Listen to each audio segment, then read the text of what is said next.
السلام عليكم ومرحبا بكم. هنا تلقاو اخر الاخبار والترندات اللي دايره ضجه وكل جديد في السوشيال ميديا. بلا دوران، دير اعجاب، تابع القناه وخلي تعليقك، خاطر رايكم هو اللي يخلينا نطلعوا بالمحتوى الاقوى وديما مع الجديد. يلا معايا. موضوعنا اليوم على مؤثره مثيره جدا جدا للجدل، وكل مرة عندها جديد، مش مثيرة للجدل في الباطل، دائما عندها الفضائح. هي فيفي، كل مرة عندها الفضيحة، والفضيحة تاع اليوم بالذات من العيار الثقيل، فضيحة على المباشر. كيما يقول لك ديما ربي يكشف العباد هذو اللي يخدموا المنكر، دايما راه يفضح فيهم وهما ما يتعظوش، يبقاو يعاودوا في نفس الحكاية. المهم فضيحة على المباشر. فيفي كانت دايره لايف كالعاده، فيفي باغراءاتها، فيفي مؤثره اغراء، نقدروا نقولوا عليها مؤثره اغراء. كانه السوشيال ميديا مستعملتها للاغراء، فاتحة لي كونت للإغراء، تجيب المدخول بالإغراء. ما عندهاش محتوى، ما نقدرش أنا في نظري مانيش نشوف بلي عندها محتوى. عندها محتوى الإغراء، نسميها فيفي إغراء. المهم فيفي كانت دايرة لايف، في اللايف هذاك قاعدة تحكي مع المتابعين تاعها وكل شيء بكل عفوية، وفجأة تجي بنتها تفتح الفريجيدار.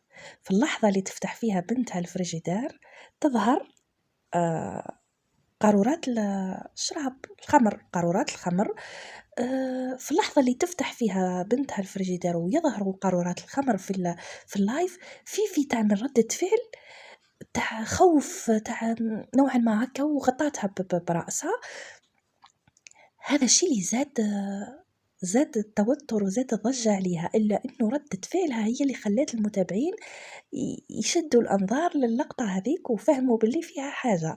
بعد إعادة الفيديو، تعرفوا أصحاب الريكورد هما أسرع من سرعة البرق، الريكورد أصحاب الريكورد اللي داروا لها ريكورد في هذيك اللحظة، بعد إعادة الفيديو، بعد إعادة نشر الفيديو، ظهر أنه راها قارورات الخمر في الثلاجة. وهو ما استدعاها للخوف في هذيك اللحظة أنه المتابعين شافوا اللايف، ومن سوء حظها أنه المتابعين مش شافوا اللايف فقط، وإنما شافوا اللايف وداروا لها ريكورد ونشروا الفيديوهات. ناضت حملة كبيرة وضجة على هذه على هذا الفيديو اللي ظهر انه عندها شراب في الثلاجة، ولكن مش شراب برك، الكميات صدقوني كمية كبيرة. هذه ما فهمناها، راحت مخزناته تاع الشهر، ما فهمنا. المهم كمية كبيرة محطوطة ثم. لكن بعد ما نهالت عليها التعليقات والفيديو انتشر بسرعة البرق، والكل الصفحات النقد في شراب شهر شعبان الفضيل اللي راح ندخلوا به رمضان المبارك، كيف عندك الكمية هذه تاع الشراب وحطيها في الثلاجة وانتي أم لأولاد، كيما راكي تقولي بلي راني أم صالحة ومربية ونعلم في ولادي على الحوايج المليحة، راكي حطي لهم شراب في الفريجيدار؟ أيعقل هذا؟ أيعقل هذا؟ تقولي بلي راني نعلم في ولادي في القيم والدين والإسلام وانتي حاطة الشراب يبرد في الفريجيدار قدام عينيهم؟ كي يكبروا وش يديروا؟ حتى هما حيقعدوا يشربوا منه يذوقوا. المهم خرجت فيفي بفيديو تعكس تماما الشيء اللي راهم يحطوا فيه، وكأنه مش عايشة في الواقع تاعنا. ما بردش فيفي الحادثة ولا ظاهرة ولا أي حاجة، إلا أنه خرجت بفيديو ريلز فيه تلبس في الحجاب لباس طقم الصلاة. هذا تلاعب بالدين أم تلاعب بعقول المتابعين أم ماذا؟